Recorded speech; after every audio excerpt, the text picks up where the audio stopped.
tenemos de que acá tenemos el buscador del PubMed para poder buscar. Siempre hay que buscar acá en inglés, eso sí es obligatorio, para poder obtener la mayor cantidad de información. Acá podemos encontrar inclusive lo que son normas APA, lo que es el Sitting Medicine, lo que es Vancouver, estilos bibliográficos, las revistas más usadas, todo eso podemos encontrar. Podemos encontrar la estructura INRIT, por ejemplo. La estructura INRIT es la estructura internacional de publicación de artículos, es la contracción de introducción, material y métodos, resultados y discusión. Entonces, el INRIT o INRAT, en este caso, podemos encontrar mucha información de acá, cómo se escriben los artículos científicos y todo eso, y eso compete a todas las áreas, ¿no? Compete a todas las áreas, pero muchas de estas las relacionan con ciencias de la salud, pero es una muy buena fuente de información para todas las áreas, ¿no? Por ejemplo, pongo hipertensión pulmonar, así como lo hubiera puesto lo que es el IMRAT, y tenemos, imagínense, más de 55,000 artículos. Acá el problema ya no es la poca información, acá es el exceso de información que hay. Podemos ver la cantidad de artículos que hay, podemos elegir entre qué artículos podemos escoger, si queremos ensayos clínicos, si queremos trabajos originales, si queremos reviews. Por ejemplo, ¿qué diferencia un trabajo original de un review? Un trabajo original puede ser un trabajo exploratorio, observatorio o de experimentación, mientras que un review es solamente un análisis bibliográfico, ¿de acuerdo? Puede ser, acá también encontramos metaanálisis y todo lo relacionado. Podemos encontrar los abstract, textos completos. Bueno, acá ya no tenemos dificultad, ya tenemos acceso a todos los artículos. Podemos ubicarlo por años de publicación. Podemos escoger alguno de los artículos y vemos toda la información que nos sale, ¿no? Acá vemos que nos sale lo que es el año, el volumen, el número, el DOI, la colección, nos sale el título, nos salen los autores, ¿de acuerdo?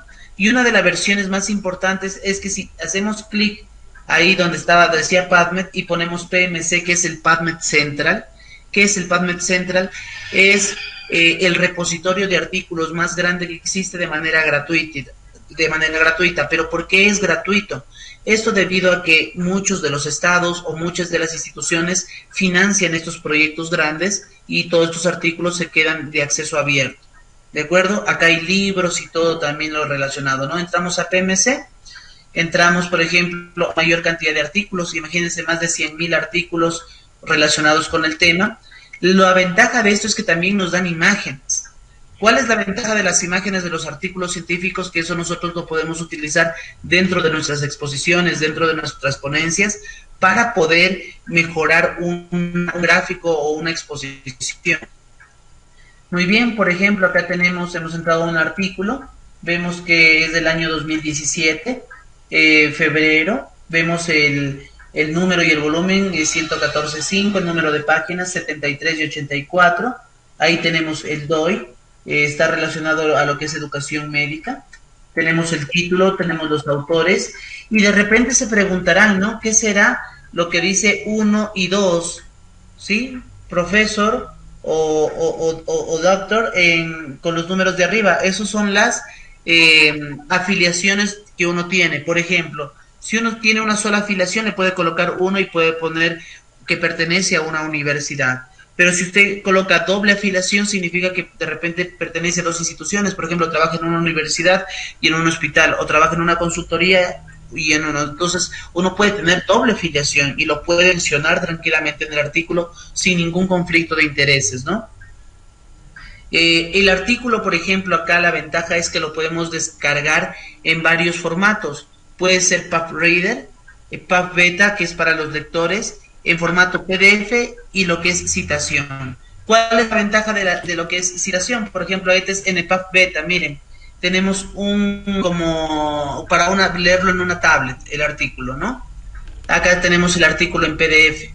Y cuando hacemos en citación, miren lo que nos sale. AMA, MLA y APA. Entonces ya tenemos lo que es las referencias bibliográficas listas, solamente para copiar y pegar, pero nos conviene obtener el PDF porque con el PDF lo podemos organizar con las herramientas de procesamiento bibliográfico y es mucho más fácil trabajar con el PDF.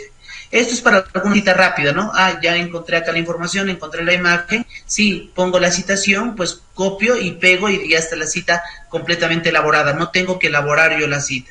Esta es la ventaja de utilizar este tipo de revistas, ¿no? Por ejemplo, esta es una imagen, de acuerdo, del procedimiento de diagnóstico inicial en sospecha de hipertensión pulmonar, y esta imagen fue sacada del PubMed Central. Miren, solamente copié la imagen, pongo el nombre de la figura y debajo la referencia. Entonces, cuando yo quiero hablar de esto, ya tengo imágenes que son de un diseño simple, pero muy bien explicado, ¿no? Entonces, estas imágenes para un expositor, pues le sirve de mucho. Entonces, cada vez que uno encuentra una imagen de alguna revista, uno lo puede tomar, lo cita de manera adecuada para poderlo utilizar inclusive pues en una conferencia propia. Esa es la ventaja del PubMed, ¿no? Y el PubMed también tiene la ventaja que tiene libros. Y no solamente tiene libros, también tiene todo lo que son genomas, proteínas, un montón de cosas, ¿no? Y en lo que son los libros, tenemos libros completamente gratuitos. Estos libros que están de acceso completo, con todas imágenes, ¿no? Imagínense, con hipertensión pulmonar hay más de 822 libros. Si hacemos clic en cada uno de ellos, pues tenemos todo el libro completo en versión HTML. Y por favor, no sé si si se fijan acá que dice detalles de búsqueda. ¿Todos ven detalles de búsqueda acá en esta parte? ¿Si nos fijamos? Sí, Doc, sí se ve. Sí, detalles de búsqueda, ahí. A ver, dígame, ¿qué estamos viendo ahí? ¿Qué parte de las clases que hemos visto será? Los operadores testibolianos. Muy bien, muy bien. Entonces, recuerden, por favor, de que les dije que todas las clases iban a aclarar. Por ejemplo, miren, este motor de búsqueda, solamente con haber colocado hipertensión pulmonar, ya me hizo una construcción de búsqueda completa con OR, AND, con paréntesis y comillas. O sea, es tanto el detalle ahí que nos da una búsqueda súper especializada. Es más, yo lo puedo modificar acá. Si yo hago doble clic, puedo borrar el OR, puedo ponerle SOR, puedo ponerle AND, puedo aumentarle una palabra. Pero eso era la ventaja de primero aprender los operadores booleanos y los operadores de truncamiento. ¿De acuerdo? ¿Para qué? Para poder luego, cuando existan los motores de búsqueda, como el de acá, que es un motor de búsqueda especializado hecho por la base de datos, pues nosotros ya entendemos qué significa esto. Ah, quiere decir que hipertensión y pulmonar a utilizar una coma y está utilizando comillas, significa que está buscando todos los documentos que están relacionados a hipertensión y a lo que es pulmonar, ¿de acuerdo? En base a esos dos términos. Y también me está buscando solo hipertensión y también solo pulmonar y todo lo relacionado a hipertensión pulmonar. Entonces, esta es una búsqueda completamente amplia que me está haciendo. Yo podría borrar esto, algunas cosas, y me sale la búsqueda un poco más limitada. Entonces, esa es la ventaja de haber utilizado, por ejemplo, la primera clase, que era un poco simple, pero que nos ayuda a comprender luego cuando entremos a estas bases de datos complejas, a cómo utilizarlas. Podemos ver un libro, por ejemplo, en el libro, por ejemplo, ahí se entra, ¿no? Y se tiene completamente acceso al libro, de acuerdo en formato HTML, en formato web, ¿de acuerdo? Ahí estamos en el apéndice 13. Podemos buscar distintas clases de artículos, ensayos clínicos, artículos originales, reviews, diccionarios, conferencias, metaanálisis, comentarios, y todos ellos de manera citada de manera correcta, ¿no? Uno puede hacer también lo que se llama las búsquedas por mesh. ¿De repente alguien sabe qué es una búsqueda por mesh? No. Muy bien, a ver, ¿qué es el mesh? Les había comentado que tenemos un problema. Ya tenemos 100.000 artículos. Y 100.000 artículos ya es demasiado. Yo ya no puedo con 100.000 artículos poderme leer los 100.000 artículos. Entonces, ¿qué es lo que tengo que hacer? Tengo que hacer una correcta búsqueda especializada para que no leerme los 100.000 artículos. Entonces, vamos a hacer una búsqueda por mesh. ¿Qué significa hacer una búsqueda por mesh? Es una búsqueda por palabras clave. Uno puede entrar acá a lo que es al mesh. Por ejemplo, pongo hipertensión pulmonar y puedo ir a lo que es hipertensión pulmonar. Hay varios modelos de hipertensión pulmonar. De acuerdo, voy a seleccionar uno de ellos. Y de hipertensión pulmonar, por ejemplo, ¿qué es lo que quiero?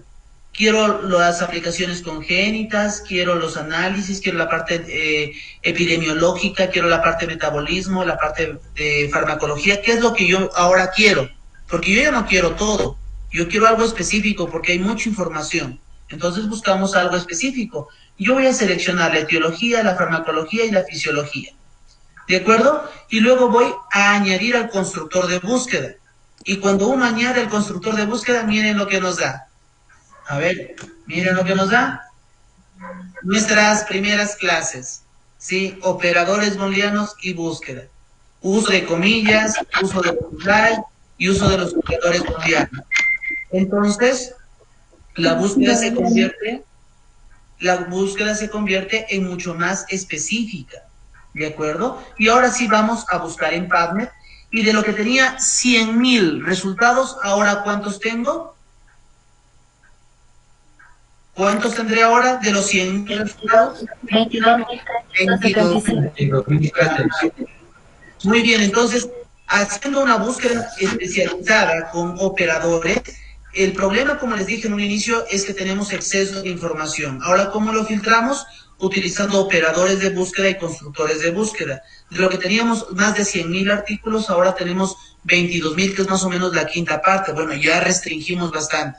¿Podemos seguir restringiendo? Sí, pero ya no es lo mismo buscar 100.000 que 20.000. Si ponemos más artículos, de repente llegamos a unos 3.000, que ya no es lo mismo que buscar en 100.000 o en 200.000 artículos, que es demasiada cantidad de información.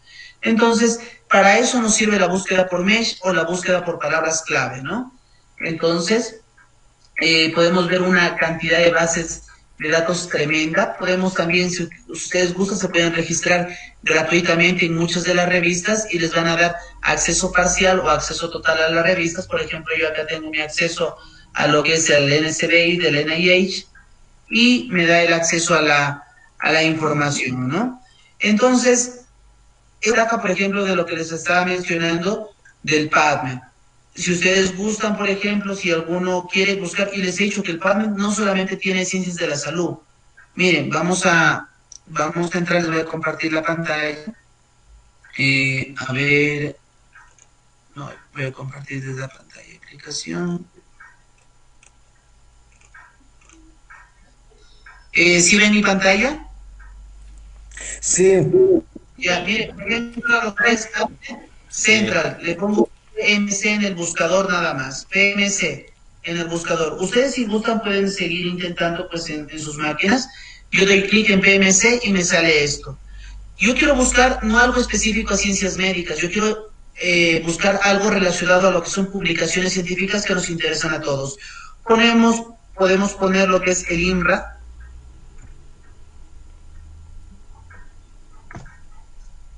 A ver qué información nos trae del INRAD. Miren, acá tenemos la incertidumbre de los escritores en artículos biomédicos, científicos y populares. Miren, un artículo de reflexión, ¿sí? Formatos de estructura de resúmenes de ensayos controlados aleatorios, un análisis transversal de su uso actual y su asociación con informes metodológicos. Imagínense, entonces ya parte de metodología de la investigación. Acá entramos de la estructura de introducción, método, resultado de discusión, una encuesta en 50 años. A ver, ¿le parece si entramos a esta que me parece interesante? Una estructura de los 50 años de análisis de la estructura de las revistas científicas. Bien, entramos acá al artículo y una ventaja es que tenemos el artículo completo, ¿verdad? ¿Sí se dan cuenta? Artículo completo.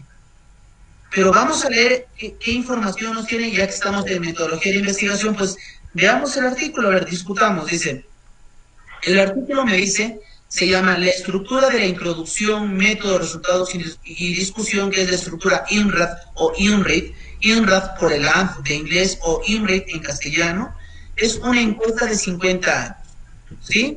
Acá, una pregunta, el resumen, ¿qué tiene el resumen? ¿Cuáles las características de un resumen científico, de un resumen de un artículo? ¿Qué tendrá el resumen? ¿Alguien Es propósito, nuestro resultado. Es la imagen que compartió, doctor, o sea, la parte de los antecedentes, una pequeña justificación, parte de lo que sería la metodología y lo más importante de los resultados. Muy bien, a ver, un resumen tiene que tener lo mismo que el artículo científico, pero en menor a 250 o 300 palabras de acuerdo a las revistas. Quiere decir, lo mismo, no solo los antecedentes, en sí es el objetivo, ¿no? A veces se le pone antecedentes o propósito, pero estos dos se puede resumir el objetivo del artículo. Y acá lo leemos, ¿no? El propósito de este estudio es señalar el periodo de tiempo durante el cual la estructura INRAD fue definitivamente y ampliamente adoptada para la escritura científica. ¿De acuerdo? Luego tenemos los métodos. ¿Qué métodos se utilizan? Por ejemplo, en este caso es un estudio de corte transversal que se mide desde el año 1935 a 1985 y nos muestra los resultados, ¿no? En la década, por ejemplo, de 1970 se alcanzó el 80%, nos menciona. Y por último, las conclusiones. Quiere decir que de la estructura INRAD, que es introducción, método, resultados y discusión, ¿qué es lo que tiene el resumen? Tiene el objetivo, ¿de acuerdo? Los métodos, los resultados y la conclusión. Lo que no tiene es discusión, porque la discusión es algo más amplio. ¿A qué conclusión llegó el artículo? Que acá lo tenemos. Entonces, tenemos el objetivo, el material y métodos, el resultado y la conclusión. Eso tiene un resumen, que puede estar bien explícito de esta manera, como este artículo, o simplemente puede estar separado por puntos. Es decir, borramos lo que dice antecedentes, propósito, métodos, y hacemos un solo párrafo unido, separado por puntos.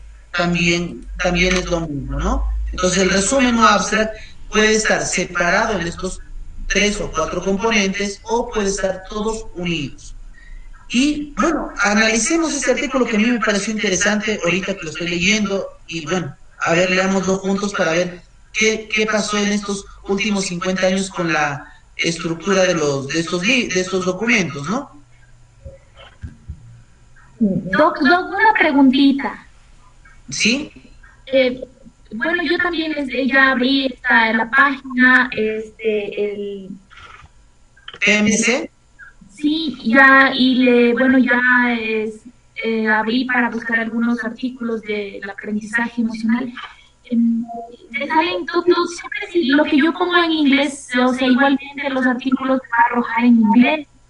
Sí, siempre. ¿Cuál es la ventaja? Es que como tenemos la versión HTML, yo con el clic derecho, por ejemplo, lo pongo el artículo original y está en inglés.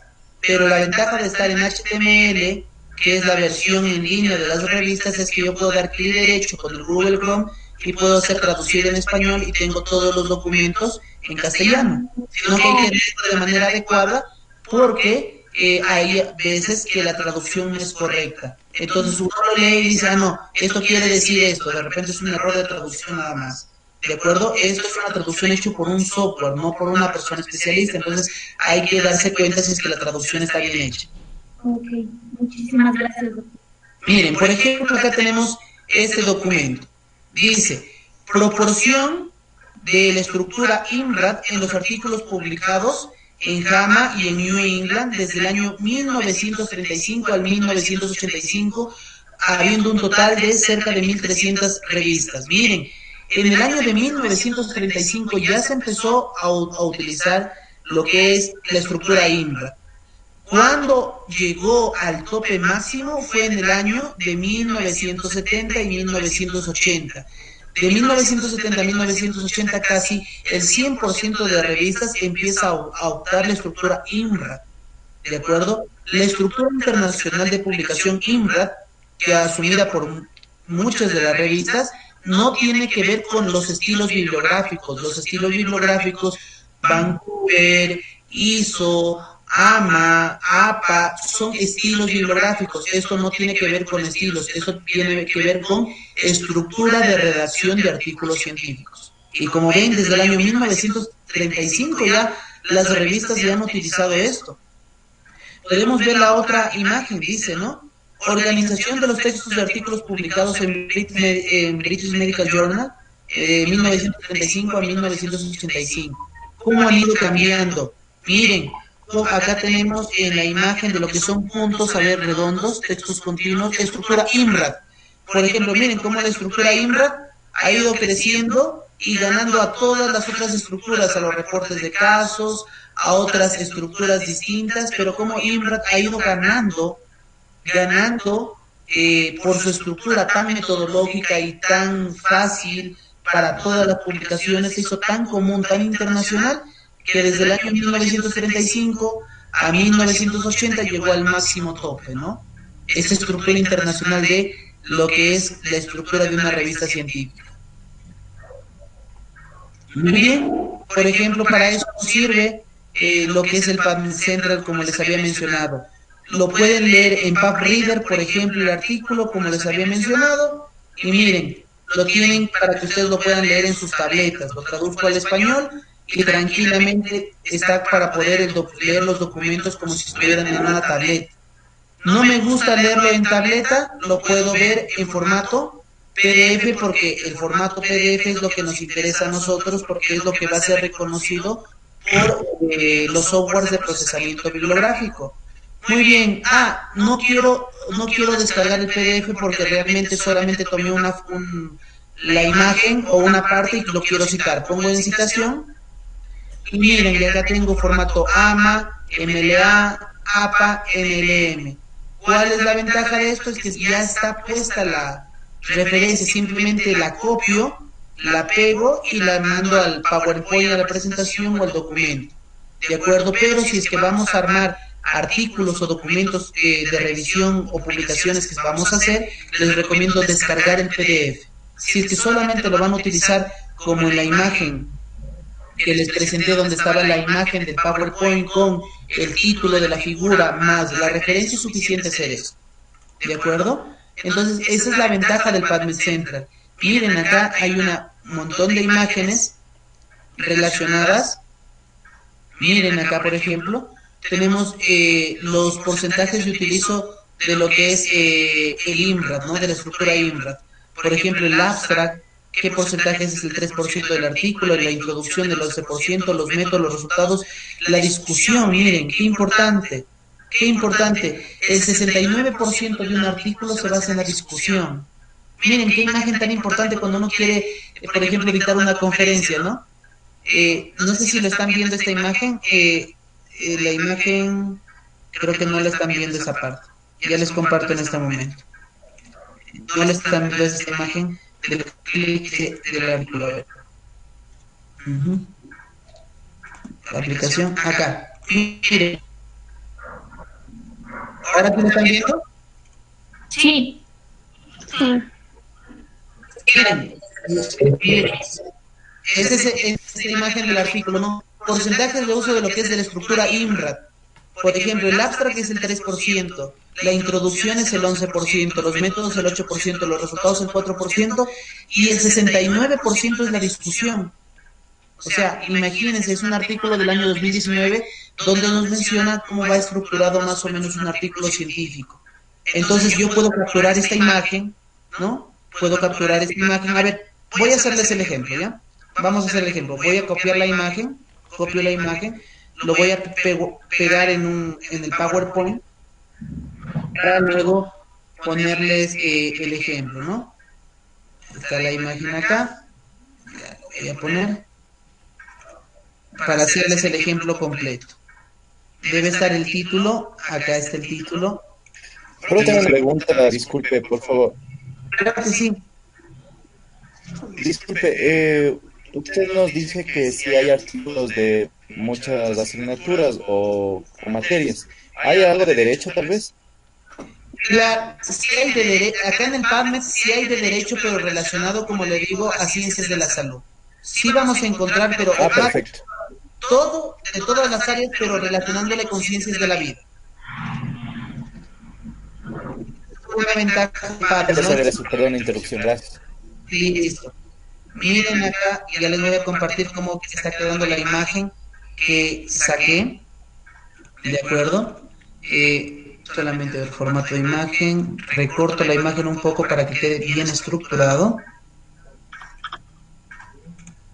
Listo.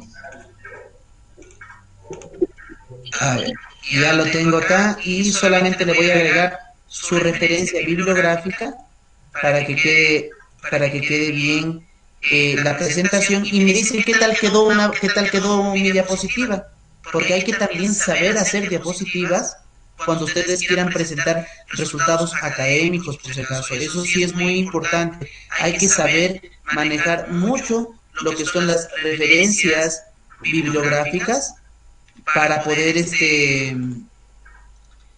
para poder poder citar de manera adecuada. Y recuerden que una diapositiva tiene que ser clara, tiene que ser precisa, ¿de acuerdo? Entonces, voy a poner acá la referencia. A ver, vamos acá, abstract. Lo voy a citar nada más el artículo.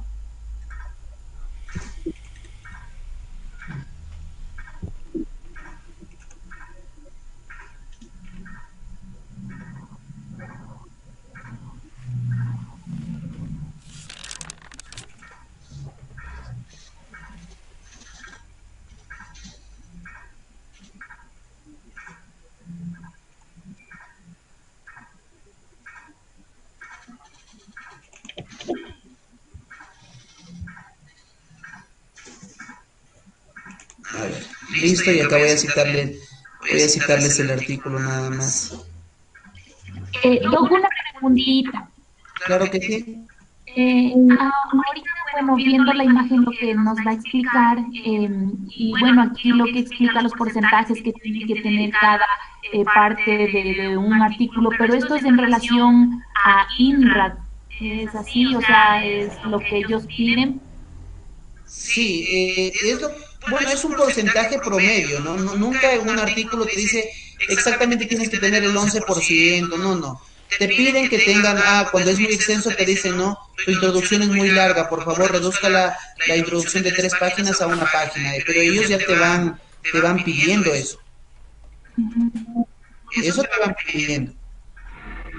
Y nada, les voy a presentar cómo me quedó la imagen. Y ustedes me dirán, pues, qué tal, qué les parece para una conferencia, ¿no? Les he dicho, es muy importante saber hacer diapositivas en una presentación científica, es muy, muy importante. Y eso es porque depende de la calidad como tú presentes la información, también para que el público pueda entender. Muy bien, ahora les voy a compartir pantalla de cómo quedó el documento de cuál saqué la imagen, ¿no? A ver, les voy a compartir.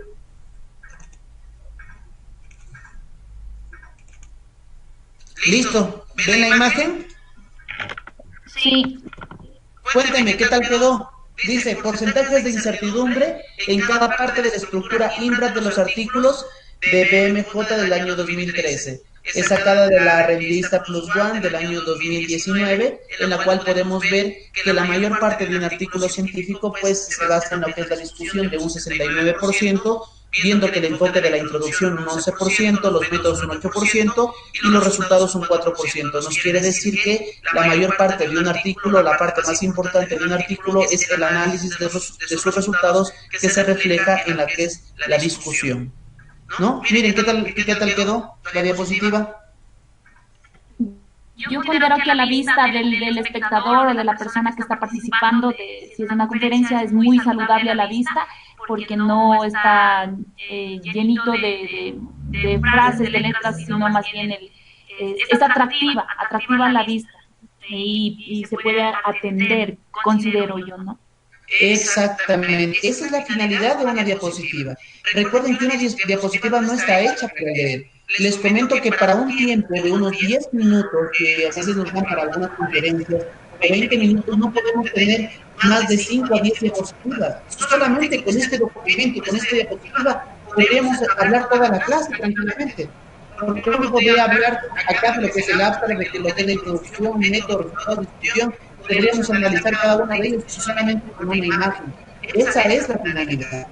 ¿De acuerdo? Entonces, miren qué importancia es saber ubicar un artículo científico, saber ubicar las imágenes que son las más importantes para poderlas trasladar, ya sea para una conferencia, para una clase, o para la información que ustedes necesiten. No sé si tienen alguna duda al respecto en esta parte.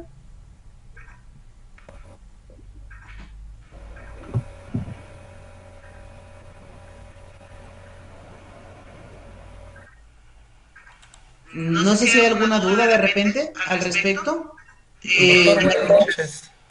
Claro que sí, a ver, ¿con quién estoy? Con Jason. Sí, Washington. Sí, gracias, doctor. Dígame Tengo igual. una duda respecto a los porcentajes.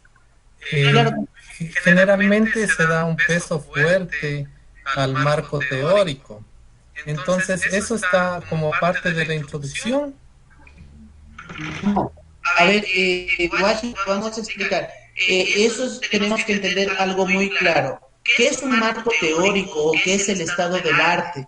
Cuando uno hace un proyecto de investigación, cuando está como proyecto, a ver, recuerden la estructura de investigación: introducción, material y métodos, resultado, discusión y conclusiones. Esa es la estructura de un proyecto, de una redacción científica, de un documento ya finalizado. Cuando estamos como proyecto, las conclusiones no lo tenemos, la discusión tampoco y los resultados tampoco. ¿Por qué? Porque está como proyecto, o sea, recién lo estamos formulando. Y cuando estás como proyecto debería tener estas dos partes importantes, que es introducción y material y métodos redactados a futuro como lo vamos a hacer. Pero cuando está como proyecto sí nos piden el estado del arte.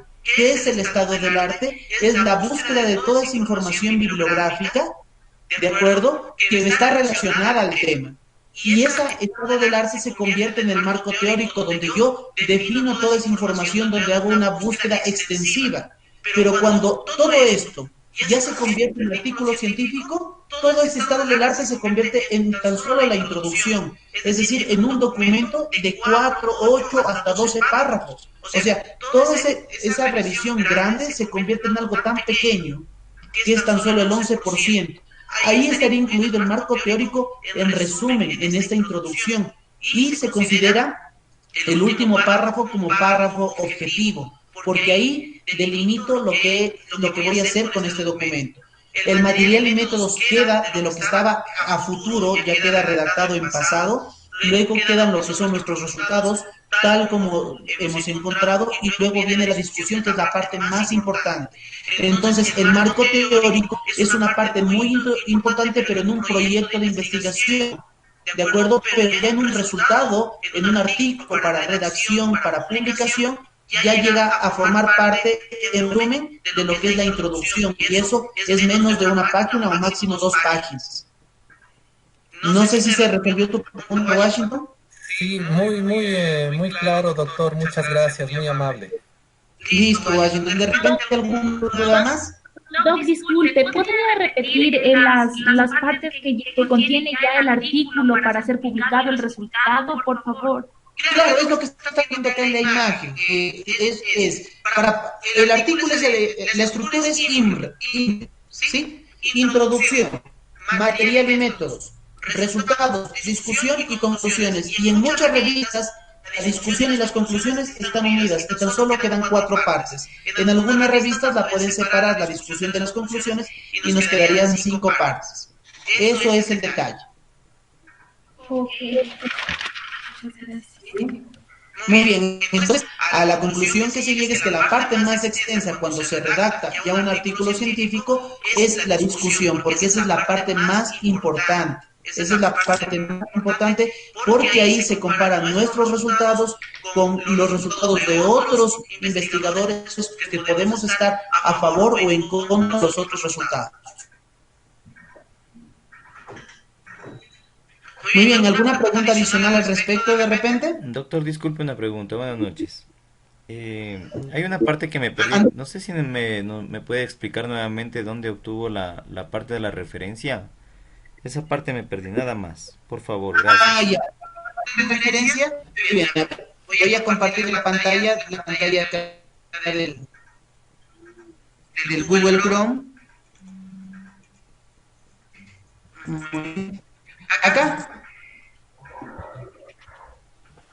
Acá dice, clic en el artículo y desplegué las referencias.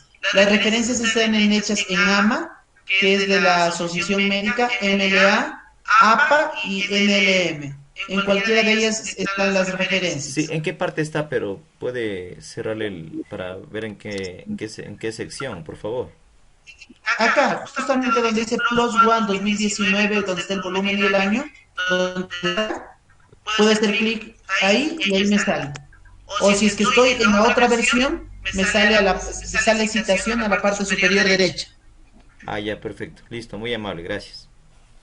Y ¿alguna pregunta de repente? Puede ser de la parte técnica o también de parte metodológica, no hay ningún problema.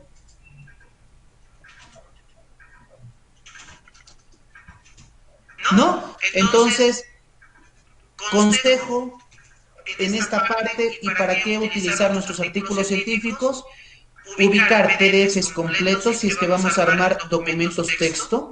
Otra parte importante, ubicar en PMC algunas imágenes o en otras revistas las imágenes.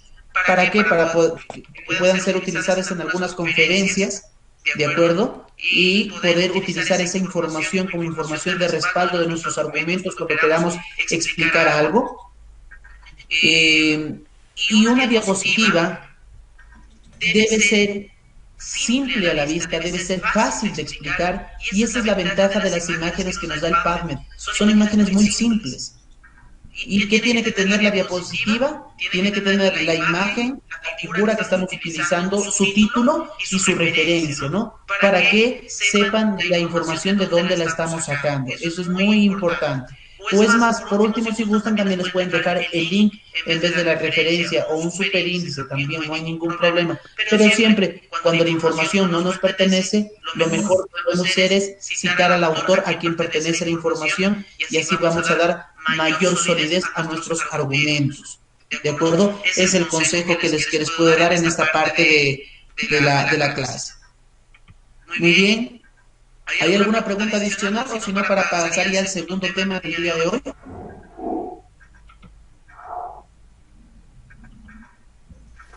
Tengo una pregunta. Francisco. A ver, Francisco.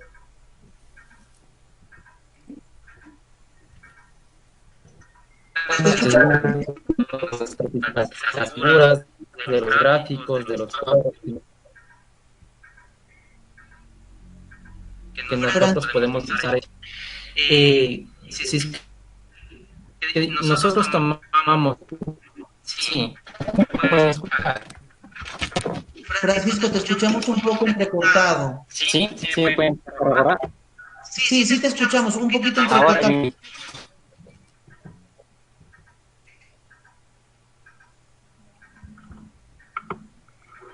Yo quiero utilizar una figura, un artículo científico de impacto para alterar esta figura y utilizarlo a mi antojo en mi artículo.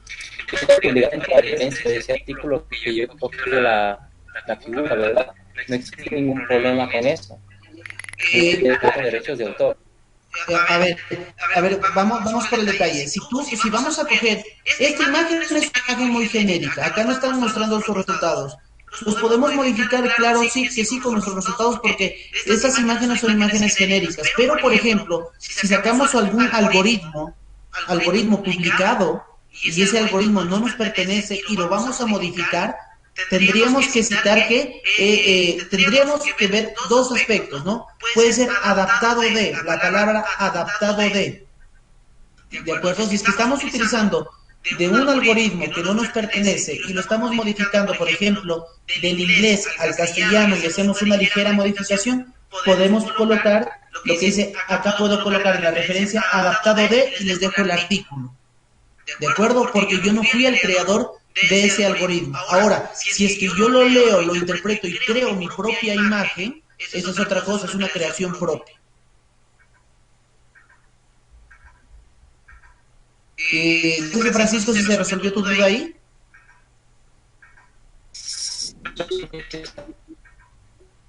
Escoger de tres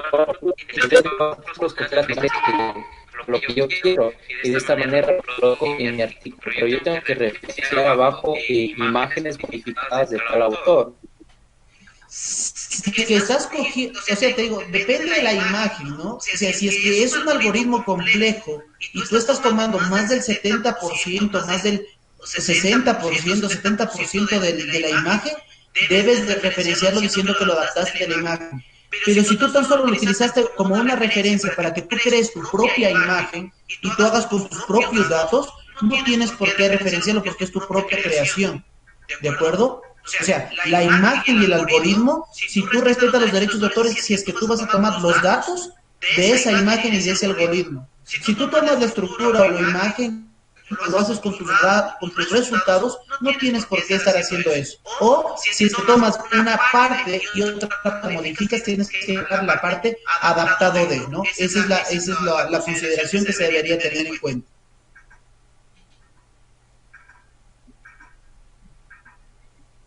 Francisco.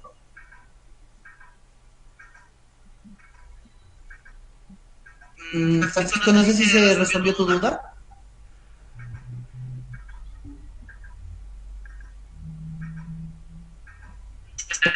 Yo hablaba de gráficos, por ejemplo, un punto internet de otro artículo de razón, tomar de otro artículo, cargas como opinión de los mismos, cuando habla de metodología, tratamiento. No, te cuento, Francisco, que no podemos hacer eso, porque si en algún momento habría alguna detección de tipos de imágenes y unimos dos figuras y pertenecen a dos autores distintos, no, tendríamos que en todo caso diseñar nuestra propia figura, de acuerdo, tener nuestro diseñador gráfico, coger algún software de diseño de imágenes o con nuestro diseñador gráfico que nos diseñe la imagen y que vaya colocando nuestra información que nosotros queremos. Eso sería, pero contar dos imágenes que han sido publicadas, no. Si es que no te logran descubrir el problema, pero si es que se logran dar cuenta, sí te pueden decir plagio. Y eso he visto muchas veces en las personas que publican libros. Toman la imagen de tal lado, no lo referencian, o a veces unen imagen y es un problema, porque si es que la persona que conoce identifica la imagen, les va a decir que cambien. Entonces, ¿qué es de preferencia? Utilizar nuestras propias imágenes, diseñarlas nuestras propias imágenes, ¿de acuerdo? No poder utilizar directamente, salvo que lo vayamos a referenciar de manera completa.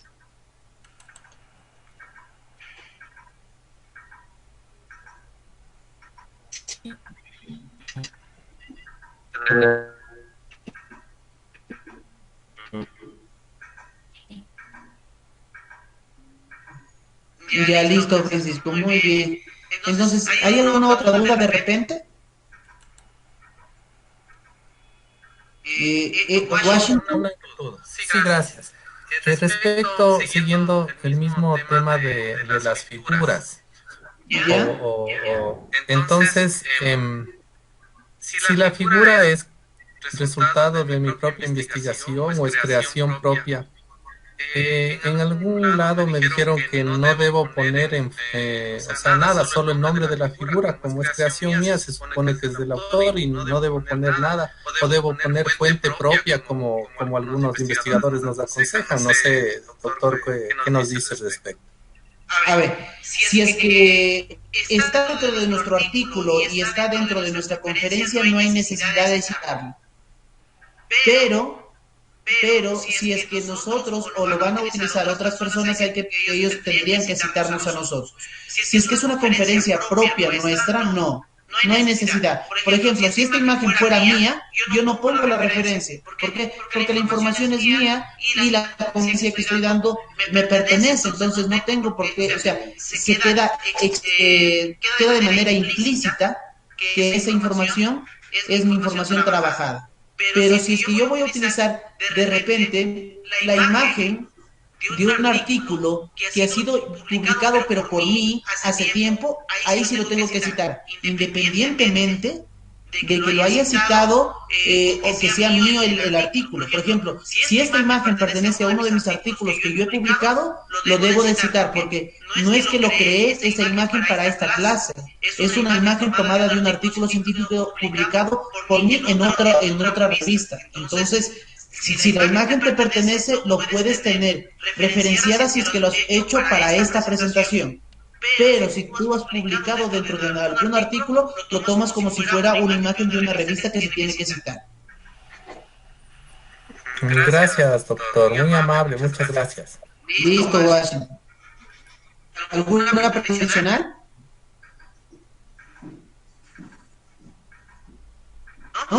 Entonces, vamos a continuar con la otra parte.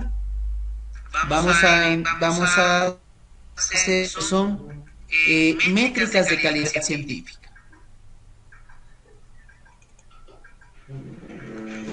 A ver, vamos a ver, principales indicadores de calidad científica nos va a tocar ver. Denme un minuto, por favor. Voy a por un vaso de agua nada más, por favor.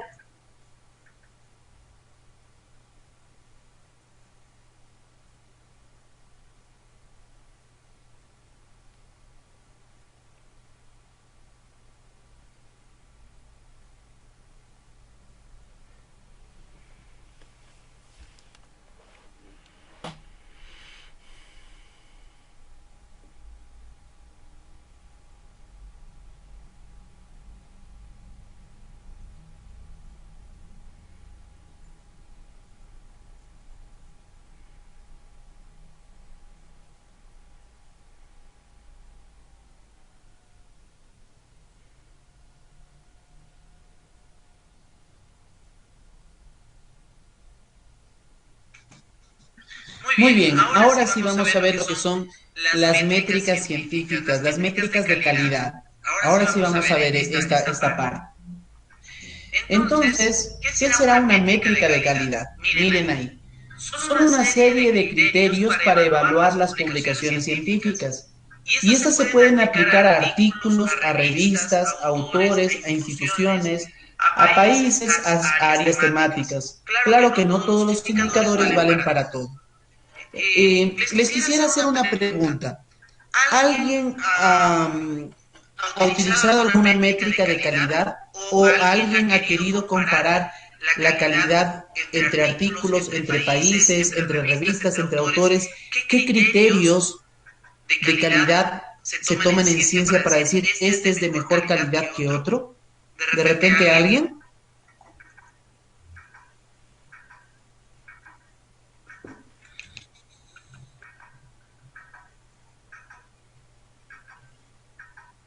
¿Nadie? Bueno, les comento que... ¿Sí? ¿Le escuchamos? ¿Quería participar? Sí, Emilio, nada más quería dar un comentario. Sí, algunas de las ocasiones en las que he buscado, por ejemplo, artículos, bueno, he tomado dos métodos, digamos. La una sería buscar en lo probable metaanálisis sobre el tema que estoy buscando, y la otra también mirar lo que se conoce como comparativa en las revistas, por ejemplo, temas extrahospitalarios, digamos, buscar un poco el ranking de las revistas. No sé si eso es lo mismo que las métricas. Sí, les comento que el ranking es una de las medidas de calidad, pero ¿en qué se basa el ranking, no? ¿En qué creen que cómo es que se debería determinar el valor del ranking de las revistas? ¿Cómo piensan? ¿Cómo se determina el ranking de calidad de un autor, de una revista, de artículos, de las instituciones, de los países? ¿Cómo se llega a medir el ranking? ¿Cómo creen? Tal vez un factor podría ser el número de citaciones. Muy bien, Washington. Esa es la respuesta. Esa es la respuesta. Entre más sea citado un documento, mayor ranking en calidad tiene. Podremos tener un buen documento, pero si el documento no es citado, muchas veces significa que la comunidad científica no está aceptando mucho tu artículo. Pero si ese artículo es citado miles de veces, significa que tu artículo tiene mucho valor y mucha reputación para la ciencia y lo van a utilizar mucho. Entonces, el ranking para las revistas, para los autores o las instituciones, se tiene que medir en el número de veces que es citado el artículo, y en base al número de citaciones se sacan los indicadores de calidad que vamos a ver el día de hoy. Miren, por ejemplo, ¿qué es el factor de impacto? El JCR, ¿no? Del Journal Citation Report. ¿Qué es el factor de impacto? Miren acá, es importante estar, mide la frecuencia con que los artículos de una revista por un periodo de 2 años sean citados en el siguiente año. ¿sí? Estamos viendo es la cantidad de citas, pero en este caso, en un periodo de 2 años que se han citado en el siguiente año. Un ejemplo, si una revista del año 2011 tiene una cantidad de citas que corresponden a los años 2010, que es 40, y del 2009, que es 51, en total serían 91 citas, los artículos que han publicado en total en estos años son 44, se divide las citas de las publicaciones y se tiene un índice de 2.068, que ese sería el factor de impacto. ¿De acuerdo? Entonces, ¿qué es el factor de impacto? Como les digo, y así como muchos de los indicadores, se basan en la cantidad de citas bibliográficas, pero esto toma las citas de 2 años. De 2 años. Vamos a ver otro indicador de calidad. Eigen Factor. Es un índice basado en el número de veces que los artículos publicados en los 5 años pasados. De acuerdo, el factor de impacto era en los 2 años. Eigen Factor es de los 5 años pasados y que han sido citados en el presente año, y la diferencia esencial con JCR, además de los años, es que se cuentan las citas tanto de ciencias como de ciencias sociales, elimina las autocitas y da más valor a las citas aparecidas en las revistas más importantes. Las revistas más importantes son aquellas que tienen mayor cantidad de consultas y citas. Imagínense, esa parte es muy importante, ¿no? La mayor importancia y calidad de documentos se da... Profe, no se está viendo la pantalla. Ay, lo siento muchachos. Como compartí el otro documento, discúlpenme por favor. Ahorita les vuelvo a compartir la pantalla. Disculpen, voy a iniciar de nuevo, pero de un poco más rápido. Pensé que justo estaban viendo lo que les estaba indicando. Voy a iniciar de un poquito con resumen, ¿no? Entonces, ¿qué era una métrica de calidad? Son los criterios para evaluar las publicaciones científicas, ¿de acuerdo? Y estas se pueden aplicar a artículos, revistas científicas, autores, instituciones, países y áreas temáticas. Y no todos los indicadores valen para todo. El factor de impacto les había indicado, por ejemplo, que mide la cantidad de artículos de una revista en un periodo de 2 años. Por ejemplo, si en el año 2010 había 40 artículos y en el 2009 51 artículos, un total de 91 citas, pero son 44 los artículos publicados en esos años, se tiene un factor de impacto de ¿cuánto? De 2.068. Entonces, el factor de impacto es un indicador de calidad que tiene que ver con la cantidad de citas, pero en 2 años. A diferencia del Eigen Factor, que te da lo que es este factor de calidad, te lo da en los 5 años pasados y que han sido citados en el presente año, ¿no? Y esto da más valor a citas aparecidas en las revistas más importantes. Las revistas más importantes son aquellas que tienen mayor cantidad de consultas y citas. Entonces ven que la calidad en las ciencias se ve cuánto es la reputación del autor, de las revistas y de los países, ¿no? Tenemos el... ¿Sí? Una pregunta, en base a eso se elaboran o saben lo que suele manifestar que son los quintiles de las revistas. Claro que sí, acá salen los quintiles, cuartiles, ¿de acuerdo? Salen los factores de impacto y las reputaciones en los rankings, las ubicaciones, es en base a esto. Ya vamos a entrar ya vamos a hacer una parte práctica para ver cómo estamos en revistas y todo eso. Vamos a entrar, por ejemplo, al Simago Journal Rank, en la cual es un índice de impacto semejante al JCR, pero elaborado a partir de la base de datos de Scopus, ¿no? Analiza las citas durante un periodo de 3 años. La calidad de las revistas en las que se incluyen las citas tiene influencia en el cálculo del índice. El SJR se elabora por un equipo de Simago fundado por Félix Moya Negón, en la cual pues nos da también en base a la cantidad de citas que tiene un artículo. Entonces el SJR es otro indicador de calidad. Tenemos el SNP, de acuerdo, que es un índice que se basa en la comparación de publicaciones dentro de sus campos temáticos, contabilizando la frecuencia con las que los autores citan otros documentos, de acuerdo, y la inmediatez del impacto de la cita. Vamos con lo que es el C-Score, de acuerdo, es una métrica sencilla que es una métrica sencilla, ¿de acuerdo? Que calcula el número medio de citas recibidas entre todos los documentos publicados en en los 3 años anteriores a la métrica. Por ejemplo, para calcular el valor de una publicación del año 2017, CityScore cuenta las citas recibidas en el 2017 de los documentos publicados en el 2014, 2015 y 2016. Este número se divide por el número de documentos indexados en Scopus publicados en esos mismos años, y si una revista tiene un percentil del 98% en este indicador, significa que la revista está en el 2% de las revistas más citadas de su materia.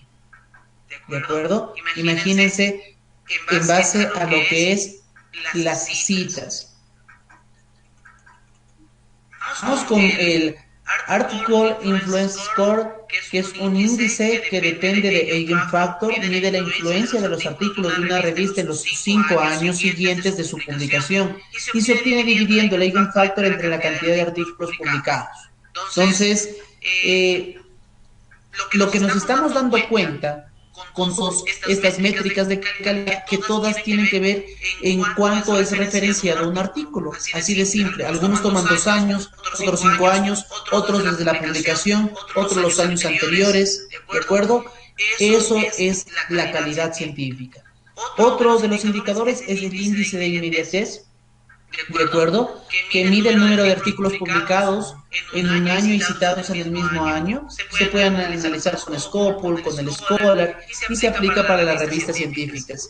Un indicador importante, que esto ustedes lo pueden ver en el Scholar, por ejemplo, es el índice H, ¿de acuerdo? Que es un índice que se utiliza para valorar a los investigadores, áreas temáticas, instituciones. Analiza el número de publicaciones, el número de citas que han tenido. Si un autor tiene un índice H de 21, si le ordenan sus artículos por el número de veces que lo han citado, el artículo tiene por lo menos 21 citas. Se consulta en las bases de datos y se saca el índice H. Varía de una base de datos a otra porque depende de la cantidad de citas que tiene de acuerdo a la base de datos que es utilizada. El índice G, semejante al índice H, pero da más relevancia a los artículos que tienen alto número de citas, ¿no? Hay también lo que es la clasificación integrada de revistas científicas, lo que es el CIRC, que son para revistas científicas sociales y humanas, en función de la calidad, integrando los productos de evaluación existentes considerados positivamente por las diferentes agencias de publicación nacional. Muy bien, pero el detalle es que ya sabemos que existen las métricas de calidad. El detalle es en dónde encontramos estas métricas de calidad. ¿Qué sitios nos pueden proporcionar la información sobre la calidad de las publicaciones y revistas? Acá tenemos el WOC y JCR, que es del Journal Citation Reports. Realmente esto tienen que tener pues suscripción para esto, si es de paga. Entonces es un poquito limitado, pero vamos a ver las principales métricas gratuitas, ¿no? Hay muchas de muy buen ranking y que tenemos de manera gratuita y lo vamos a hacer en práctica el día de hoy, ¿no? Ahí está, junto abajo está lo que es su página web para que puedan entrar y puedan analizar las revistas. Tenemos el de Scopus, ¿de acuerdo? Que es la base de datos que contempla la mayor variedad de revistas científicas. También nos proporciona el índice H. Acá vemos que nos dice busca rankings y métricas gratuitas. Esa es una ventaja que nos da Scopus. ¿De acuerdo? Miren, en Scopus nos viene el CityScore, el SJR, el recorte y el tipo. Y acá nos vienen los documentos por año que podemos escoger, ¿no? Tenemos el Essential Science Indicator, que proporciona los principales indicadores científicos por países, instituciones científicas más importantes y sus publicaciones. Como les dije, la Web of Science ahora pertenece a Clarivate Analytics. Esto ya fue Clarivate Analytics, compró muchas de estas partes relacionadas a lo que es a la ciencia y bueno, ya es prácticamente una de las más importantes en el mundo, es mucho más importante que Scopus, que Elsevier, ¿no? Clarivate Analytics. Tenemos el Simago Journal Rank, en la cual hay ranking de países, de autores, de revistas. Este es el más utilizado y lo vamos a utilizar para ver en práctica. Miren, por ejemplo, acá estoy haciendo en Simago, podemos ver cuál es el país, qué publicaciones tiene, cuántos documentos citables, cuántas citas, cuántas autocitas, cuántas citas por documento y cuánto es su índice H. Y podemos comparar la calidad. Por ejemplo, ¿no? Podemos ver a China, ¿sí? Con Reino Unido o con Alemania. Por ejemplo, China tiene mucha cantidad de documentos, pero su índice H es menor al de Alemania. ¿Eso qué nos indicará? Que los artículos que son publicados en Alemania son más citados que los artículos chinos y por lo tanto gozan de mayor reputación, a pesar de que China tenga mayor cantidad de artículos publicados. Lo que no sucede, por ejemplo, con los artículos estadounidenses, que tienen un índice H de, por ejemplo, de 1965, en comparación con los alemanes o japoneses que están con cerca de 1000 de índice H. Entonces, si se dan cuenta, muchas veces puedes tener muchas publicaciones, pero tu índice H es menor que otros que tienen menor cantidad de publicaciones. ¿Por qué? Porque los documentos más citados son los que te dan mayor reputación. ¿De acuerdo? Justamente la pregunta, ¿no? Los quintiles o los cuartiles, ¿de acuerdo? Si es que estamos en una Q1, Q2, Q3 o Q4 en los Scopus, acá nos dan en base al índice de calidad SJR. Para eso nos sirve, ¿no? Para eso nos sirve, para ver en qué clasificación se encuentra. Por ejemplo, acá estamos viendo uno que es naturaleza, comentarios de genética, que es una Q1, ¿no? De Reino Unido, o una revista de cáncer para los médicos estadounidense que también está en una Q1, que tiene un SJR de 39. Por eso se consideran Q1, ¿no? Muy bien.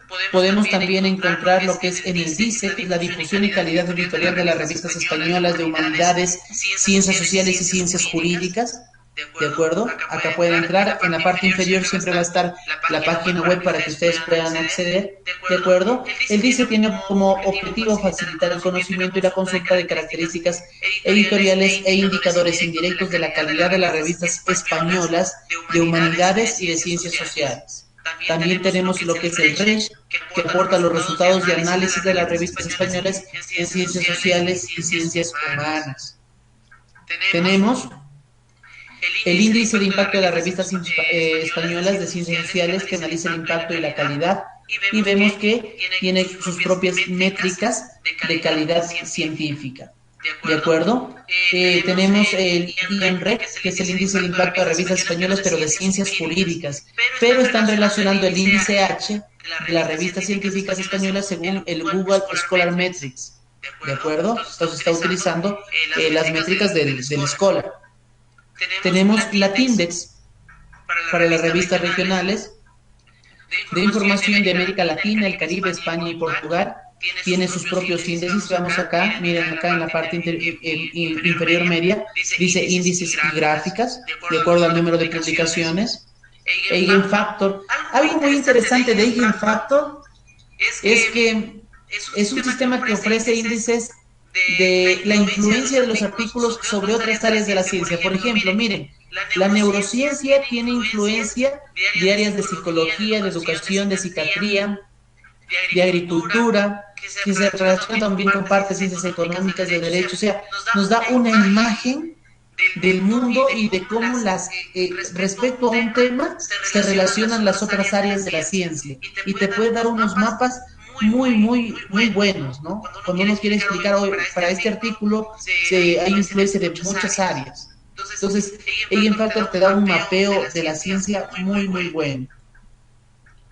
Miren, por ejemplo, este es el navegador de mapas que le permite explorar en este mapa de forma dinámica y en mayor detalle, ¿no? Si estoy hablando de medicina, puedo evaluar la parte de neurociencia, de psicología.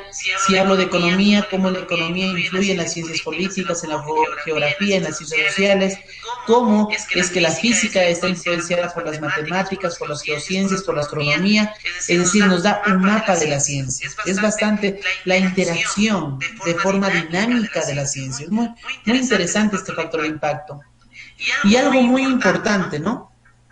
Algo muy importante, hay una versión para ver métricas de calidad científica, Particularmente no les recomiendo mucho porque hay que instalar un software en nuestro computador y ya nos va a dar el software, el análisis de las revistas, porque ya teniendo las versiones en línea de Simago, de Game Factor, entonces es mejor sacarlo en línea y en tiempo real antes que instalar el software.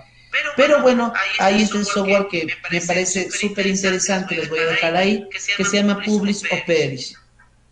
¿Qué significará esto? Publish o Perish. Las personas que llevan su maestría, su doctorado, lo deben haber escuchado mucho porque es lo que nos dicen cuando estamos llevando nuestros cursos de posgrado. ¿Quién nos puede ilustrar un poquito?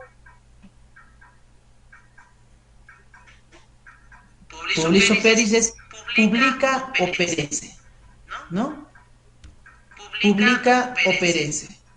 Eso significa que si es que en el mundo de la ciencia, si es que uno no publica y no eres conocido por tus artículos, libros, comentarios, entrevistas que tú das, pues vas a perecer en la ciencia y tus resultados no se van a dar a conocer y no van a trascender.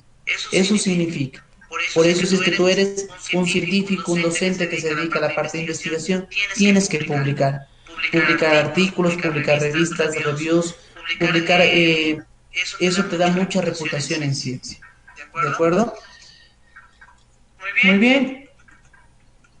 Bueno, el Google académico que les había mencionado nos da criterios, análisis, estadísticas que son importantes. Imagínense, acá están las publicaciones de las revistas y, por ejemplo, nos da los índices H. En este caso, H5 porque toma los 5 últimos años, ¿no? De las citaciones. Miren, y siempre estamos viendo acá un ejemplo en el Google Scholar. Cuando pongo la palabra economía, me da cerca de 3 millones, más de 3 millones y medio de resultados. Pero miren, tengo el primer libro, Economía Internacional, Teoría y Práctica. ¿Cuántas veces ha sido citado este libro? 2.332. Tengo el libro Economía y Sociedad, que he citado más de aproximadamente 14.000 veces ha sido citado. Y tengo que es Solidaria, que es de la parte de economía, que tiene 222 citas. Pregunta, ¿de acuerdo? ¿Cuál de estos artículos o cuál de estos libros es de mayor calidad? El de Economía y Sociedad. Claro, ¿por qué? Por la mayor cantidad de citas. Significa que si mucha gente está valorando este artículo, asume porque que la calidad de este libro pues es de mayor calidad que otros, por eso lo están citando. ¿De acuerdo? Porque cuando uno va a buscar información, yo comparo 4 o 5 libros, los leo y digo, el de acá me parece mejor y el de acá lo cito. Este criterio que se hace personal hace que la mayor parte de personas se inclinen no por determinados artículos y pues determinen la reputación, ¿no? La reputación. Muy bien. Entonces, vamos a ir a la parte práctica. A ver, les voy a compartir mi pantalla del explorador. Y vamos a ir al Simago Journal Rank. Y les voy a compartir el link dentro de lo que es acá el chat. Entren por favor al Simago y luego nos pueden compartir las pantallas porque, bueno, les comento que va a haber una tareita de esto para que comparen la calidad entre países, revistas o autores, ¿no? Ahí está el Simago Journal Rank. ¿Todos ven acá el Simago? ¿Sí ven? Sí. Listo. Tenemos el ranking de revistas, ranking por países, herramientas de visualización. Vamos a iniciar por el ranking de revistas. Muy bien. Entramos a ranking de revistas. Miren, una Q1 con un índice SJR de 72.576, un índice H de 144, una cantidad total de documentos del año 2018, total de documentos en los últimos 3 años, referencias totales, total de citas en los últimos 3 años, ¿de acuerdo? Miren toda la cantidad de métricas que nos está dando, ¿de acuerdo? Si es que yo, miren acá, cuando encuentren un candadito abierto, significa que es de acceso abierto. Significa que existen revistas de muy alto impacto que son de acceso libre, claro que sí. Y acá está esta de acá. Es Q1 estadounidense y que es de acceso abierto. Todos sus artículos son completamente gratis. Imagínense, entonces quiere decir que hay ya la tendencia de muchos artículos, de muchas revistas ya de publicar en Open Journal sus documentos, ¿no? Muy bien, podemos hacer clic en alguno de ellos. Por ejemplo, voy a entrar a la primera, como un ejemplo para ver qué información tengo. Miren, tengo el índice H, me da el ISSN, el alcance, ¿no? ¿A dónde está dirigida esta revista? Miren los cuartiles, cómo están distribuidos desde el año 1999 hasta el año 2017. El índice SJR, cómo ha ido creciendo en lo que es calidad esta revista, ¿de acuerdo? Las citas por documento, cómo han ido aumentando las citas de esta revista, ¿de acuerdo? El total de citas y citas personales, miren, citas personales muy poco, casi no se han autocitado en esta revista, utilizan otras referencias, ¿de acuerdo? Las citas externas por documento, el porcentaje de colaboración internacional, miren, bastante alto también, los documentos citables, y de acuerdo, y lo como se muestra acá en el widget, ¿no? Es el Q1. ¿Para qué tienen el de acá? Esto de acá es para que ustedes lo puedan copiar dentro de una página web y puedan visualizar en qué cuartil se ubica lo que es esta imagen, ¿no? Para que esta imagen aparezca y sea dinámica, por ejemplo, dentro de una página web que están creando, copian esta parte, integran, se llama el iframe. Lo integran a su página web y se va a visualizar esta imagen y pueden ir viendo el ranking en vivo, ¿no? Esa es la ventaja. Entonces, ahora yo sí puedo comparar en revistas de distintas áreas, puedo poner, no sé de qué, podemos poner, a ver, arte y humanidades. A ver. Ciencias agropecuarias. A ver.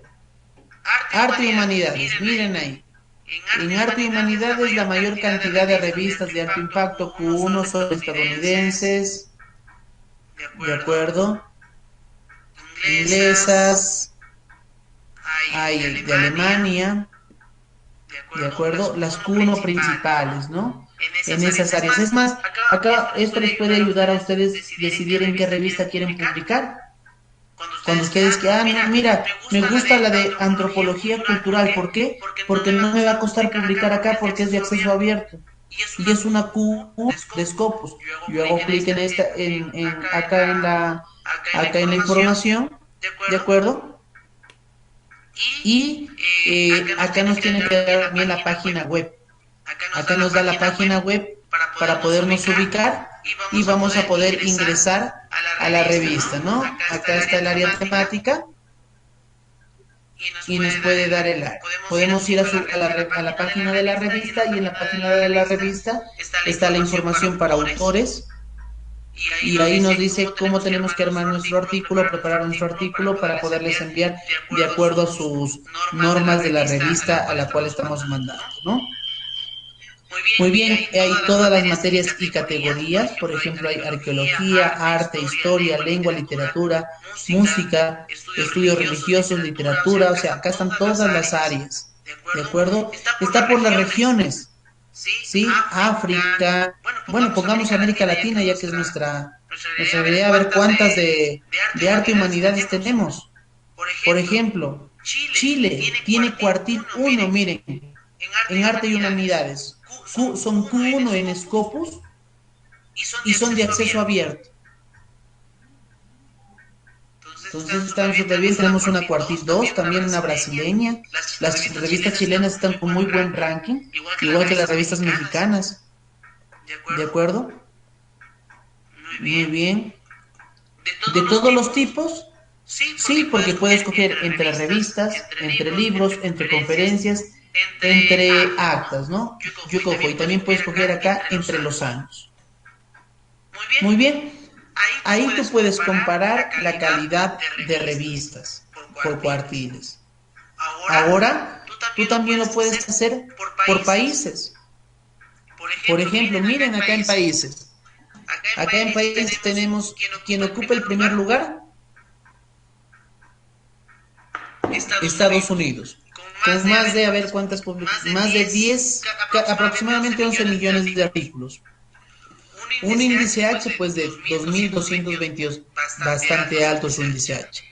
¿Quién le continúa? China, ¿de acuerdo? Con cerca de, a ver cuántos documentos, cerca de 6 millones de documentos, pero su índice H es de 794. Al contrario, Reino Unido, por ejemplo, tiene menor cantidad de artículos que China, pero tiene un índice H mayor que China. Quiere decir que los artículos que produce Reino Unido son considerados de mejor reputación que la cantidad de artículos que publica China. ¿De acuerdo? Igual arriba puedes coger por áreas, por regiones, por años. ¿De acuerdo? Puedo mostrar la cantidad de documentos, la cantidad de citas. Puedo tener en todas las materias, de acuerdo, en todas las regiones. Podemos ver en América Latina cómo vamos con las publicaciones. Miren, en América Latina, ¿quién está punteando? Brasil. Brasil con cerca de casi 1 millón de documentos, ¿no? Con un índice H de 530, muy bueno. Tenemos Chile, Colombia, a ver, vamos a buscar, bueno, está Cuba, Perú, Uruguay, Ecuador en el puesto 10, ¿de acuerdo? Pero recuerden que esto es haciendo un análisis de 1996 al 2018. Yo puedo buscar por años, a ver cómo está el Ecuador antes de que se empiece la política que habíamos mencionado ya en una clase.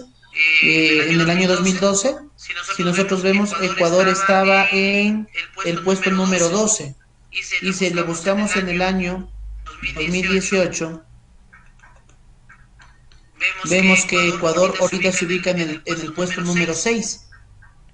Quiere decir que Ecuador ha aumentado tremendamente su producción científica, pasar del puesto número 12 al puesto número 6 de toda Latinoamérica en lo que es producción científica.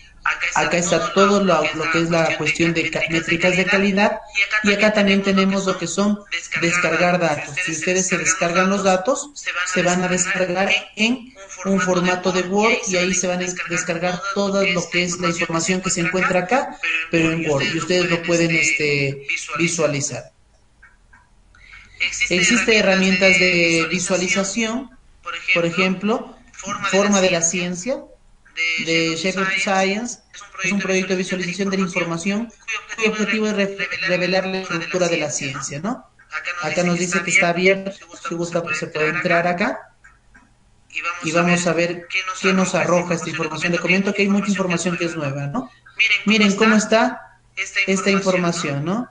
Cómo están las distintas revistas relacionándose Nature, Cell con Journal of Clinical Oncology, por ejemplo, cómo se unen con otro tipo de revistas. Esto está tratando de hacer una relación como Legend Factor, ¿no? Como el mapeo de la ciencia. Más o menos es lo que nos quiere dar a conocer, ¿no? Muy bien. No sé si tienen preguntas, dudas, de repente alguien quiere mostrarnos sus revistas, alguien nos quiere mostrar sus resultados. Yo no sé si me escucha, doctor. ¿Quién está? Disculpe, a ver. Doctor, buenos días, le saluda Dani, gracias una vez más, buenas noches. Buenas noches, dígame.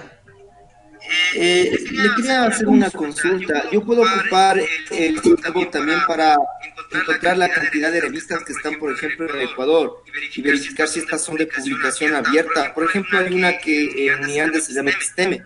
¿Puedo ocupar yo ese mago para encontrar esa revista? Sí, pero te comento que Episteme de Uniande se encuentra en latín, no la vamos a poder ubicar acá en Simago porque Simago solamente están las revistas que están en Scopus. Ah, comprendo. Ya, y otra última pregunta. Este índice H es el nivel de indexación. No logro comprender eso, doctor.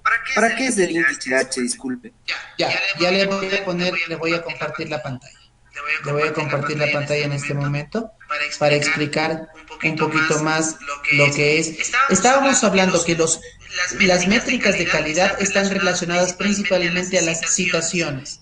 Las citaciones tienen que ver en relación en un rango de tiempo y el número de citaciones en ese rango de tiempo. Entonces vamos a ver acá.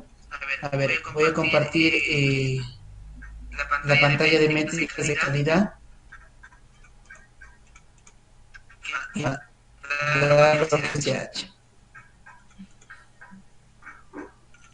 Pantalla número.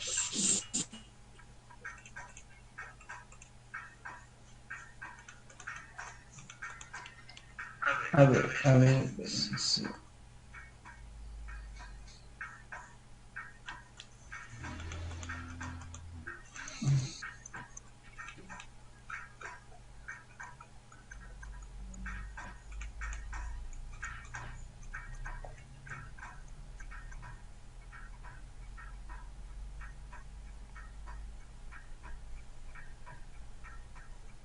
Ahí está. Mira, Dan, eso es lo que es el índice H. ¿Sí? Entonces el índice H, ¿de acuerdo? Se utiliza para valorar, bueno, realmente es a todo. Nosotros hemos visto acá el índice H, en Google Scholar hemos visto el H5, ¿de acuerdo? Pero el índice H es para valorar a cualquier, sea a un autor, a una revista, a un país, así se sacan el ranking de países. Pero mira lo que dice acá, dice, analiza el número de publicaciones citadas y el número de citas que han tenido. El número de publicaciones citadas y el número de citas que han tenido. Si un autor, revista o país, o sea, realmente cualquiera, ¿sí? Tiene un índice H de 21 y al ordenar sus artículos por el número de veces que lo han citado, el artículo tiene 21 citas. No sé si se entendió ahí. Entonces, el índice H es un índice de calidad que tiene que ver con el número de citas en un determinado espacio de tiempo. Igual que todos, igual que el índice G, que el SJR, que el factor de impacto, sino que algunos lo dividen en relación a 3 años, a 5 años, desde el momento de la publicación. Bueno, esas son eso lo van determinando ellos mismos, ¿no? Entonces, luego se encargaría de realizar un registro de cuántas personas están citando un artículo científico de un publicista. Sigue marcando la cantidad de que los usuarios para sus tesis o grupos de trabajo han ocupado ese artículo y Simago empieza a seguir aumentando la cantidad de registro y así aumenta el ranking. Pero recuerda que muchas veces la ventaja del Simago es que también nos puede descartar las autocitas, ¿no? Cuando una revista hace referencia a los propios artículos que están dentro de la misma revista. Las autocitas son descartadas porque algunos utilizan el proceso de autocitas para darse mayor ranking, pero Simago sí diferencia el proceso de autocitas. Y eso lo hemos visto acá, ya les comparto de nuevo la pantalla. Miren acá. Si entramos a cualquiera de las revistas realmente que se encuentran, por ejemplo, acá tenemos un índice H de 393, la cantidad de documentos y citas, documentos citables, los documentos no citados, las áreas temáticas que tiene la revista, ¿de acuerdo? Citas personales, ¿no? Citas, autocitas que se están generando, es menor cantidad, ¿de acuerdo? Uno tiene que tener la mayor cantidad de citas externas más que autocitas. Entonces, por ejemplo, acá entré a Argentina y en Argentina, por ejemplo, hay mucha información acerca de lo que es ciencias biológicas y agricultura, en lo que es química, en lo que es ciencias del planeta, de la Tierra y del planeta. ¿Quién estaba participando que no encontraba mucha información sobre su área temática? Alguien me comentó al inicio que no encontraba mucha información sobre su área, algo era de geología. Yo, doctor. Ah, muy bien. Entonces, vamos a entrar en Argentina, podríamos entrar a las revistas y vamos a encontrar mucha información en estas revistas específicas. Ahí podemos entrar de manera específica a buscar sobre la información que usted desea. Gracias, doctor. Listo. Muy bien. No sé si hay alguna otra pregunta, alguna otra duda de repente que tengan. Espero que haya quedado. Gracias, doctor. Espero que haya Claro, le agradezco muchísimo. Gracias, Dani, gracias por la pregunta. Espero que haya quedado claro de que la calidad científica se mide en relación a citas, nada más. Que algunas toman la cantidad de citas tomadas desde el momento de publicación, otras los últimos años, 3 años, 5 años, la cantidad de referencias. A veces puedes publicar mucho, puedes tener muchas publicaciones, pero de repente la cantidad de citas son menos que otras personas que publican menos, y otras personas que publicando menos tienen mayor calidad de publicaciones porque son más referenciados.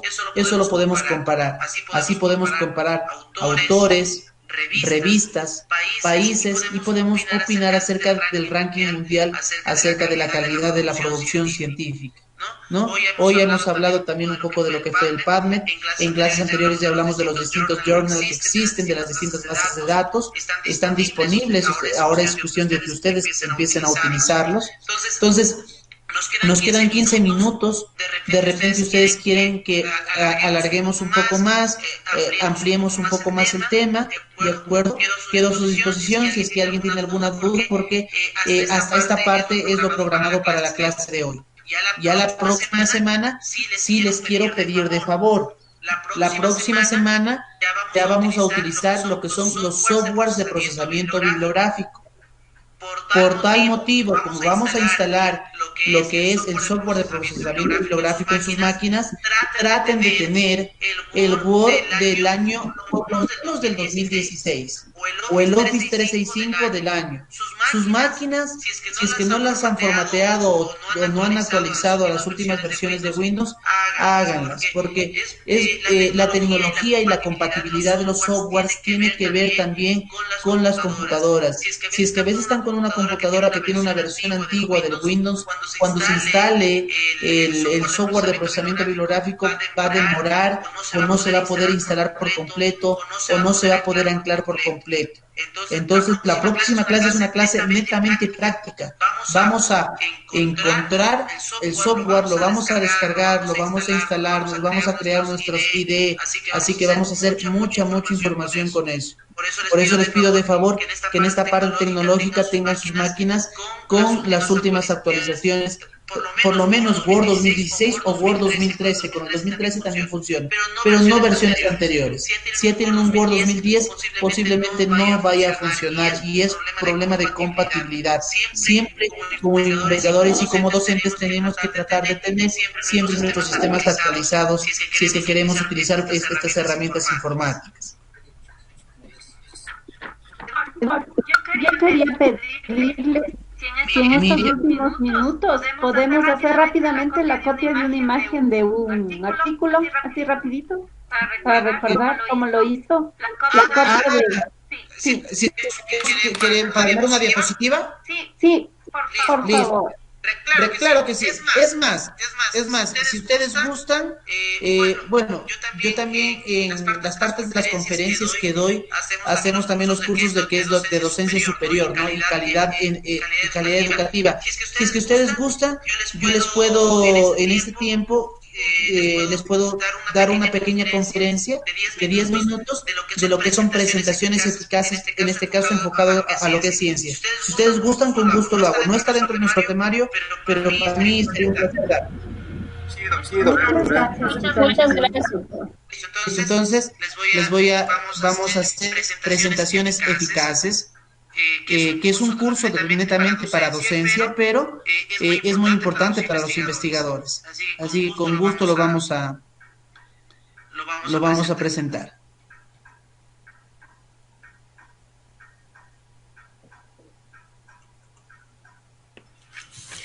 Muy bien. Noches, disculpe, en el chat el compañero Germán preguntaba qué software vamos a utilizar para instalarlo y tenerlo listo también. Mendeley. Mendeley. Mendeley. Ya. Sí, Mendeley. ¿Alguna versión o algo en especial? Todo desde manera práctica conmigo la próxima clase, así que por eso ustedes tranquilos, no se preocupen, si es que ya lo quieren ir instalando, vayan instalando, entren a mendeley.com, les viene todas las opciones de descarga, pero si no, me esperan conmigo y conmigo vamos descargando desde un inicio. No vamos a demorar unos creo que 20 minutos instalando, y en el transcurso de las 2 horas de la clase, pues tranquilamente lo observamos toda la parte del funcionamiento del Mendeley. ¿Ya? Muy bien, vamos con presentaciones eficaces. Recuerden la cantidad de diapositivas y tiempo. Recuerden, el tiempo es un factor muy importante, es el que determina la cantidad de información que se va a presentar. Uno estima el tiempo que va a ser utilizado por cada diapositiva, recordando que no es lo mismo explicar texto que explicar gráficos. El gráfico hace que el docente, en este caso el investigador, pueda dar la mayor cantidad de información condensándola en menor cantidad de diapositivas. ¿Cuánta cantidad de diapositivas se recomienda? Se recomienda, pues, para ponencias de 20 minutos, de 10 a 15 diapositivas, para clases de 1 hora, de 25 a 35 diapositivas, para clases de 2 horas, de 30 a 45 diapositivas. Seguramente ha pasado nosotros como docentes o como estudiantes que viene alguna persona o damos más de 100 diapositivas en 1 hora. Pues si vamos a dar mayor cantidad, mejor mandémoslo el libro o el documento que lean. Nuestra función es facilitar la información con un organizador gráfico. No tenemos que copiar y pegar todo el texto que esté ahí, ¿no? El contenido. Evite la sobrecarga de información por diapositiva. La pantalla, disculpe. Lo siento, me ocurrió la pasada. Ya les comparto.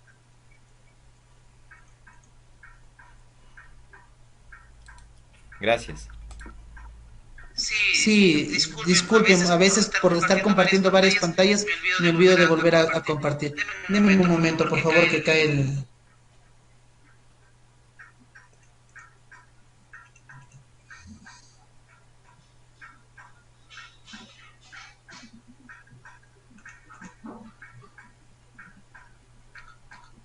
A ver...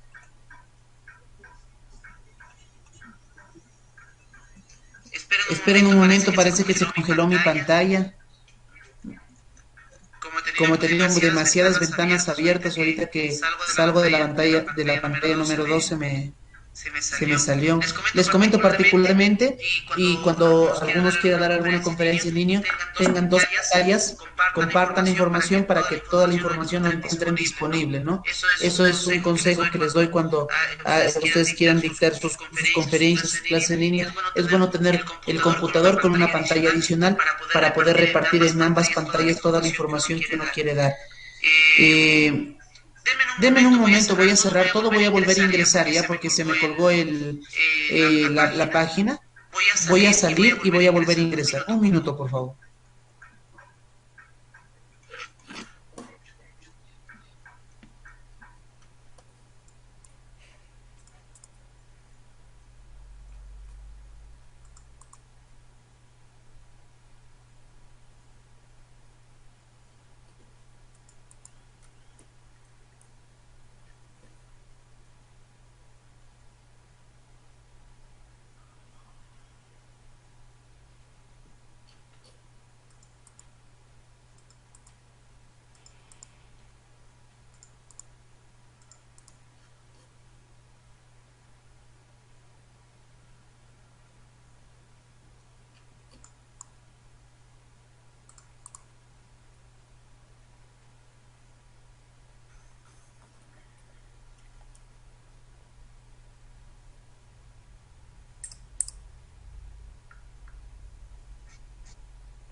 Buenas noches, ¿sí?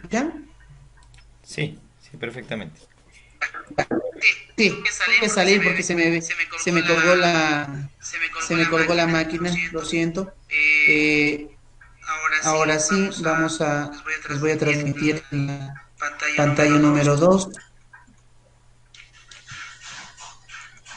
Ahí está, presentación. Sí, ahora sí está en la pantalla, ¿verdad? Sí, gracias. Sí se ve, doctor. Presentaciones eficaces. Les había mencionado acerca de la cantidad de diapositivas y el tiempo, que el tiempo es muy importante, que no es lo mismo explicar textos que gráficos, eso ya lo habíamos mencionado.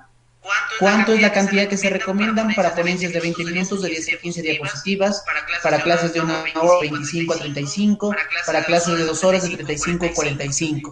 Es más, con una sola imagen yo puedo pasarme más de 20 o 30 minutos hablando, ¿de acuerdo? Eso depende de la capacidad del conocimiento que tenga pues el instructor, el docente. Por eso es que es mejor utilizar organizadores gráficos, figuras para poder condensar la información y poder explicar. El contenido hay que evitar la sobrecarga de información. No hay que utilizar imágenes, cuadros gráficos. Bueno, hay que utilizar, imágenes, cuadros gráficos, pero recuerde poner siempre los títulos. Asimismo, si la información no nos pertenece, hay que citar a la bibliografía. Eso era una de las respuestas a las preguntas que nos hicieron en un inicio, ¿no? Si es que vamos a citar nuestra propia información, no.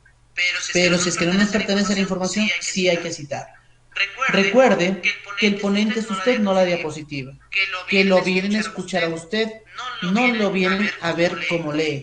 Por lo tanto, es la razón de presentar títulos, ideas fuertes y explayarse verbalmente. Por eso es mejor utilizar las imágenes, porque permite poder explicar de una mejor manera. La información debe ser clara, sencilla, que muestre una organización, continuidad y consistencia. ¿Qué tipos de letra debemos utilizar? Arial, Calibri, Book Antigua, Times New Roman o Tahoma. ¿Por qué estos tipos de letra? Porque estos tipos de letras son estables. Si tú te vas a dar una conferencia de una ciudad a otra y vas a exponer en una máquina que no es tuya y no tiene la misma configuración, a veces el PowerPoint no reconoce el tipo de letra que tiene, lo actualiza el tipo de letra de la máquina y te desordena.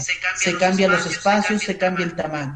Es por eso que estos tipos de letra es mejor. O lo mejor es cambiarlo también a PDF, y en PDF pues no se modifica el texto. El tamaño de letra, por ejemplo, para títulos 30 o 40 yo utilizo aproximadamente 40, del texto 24 a 30, en algunos casos mínimo 18. Evito usar el tamaño 10 y 14 para los textos de los contenidos. ¿Por qué? Porque no se ven, ¿sí? No utilicemos esos tipos de letra.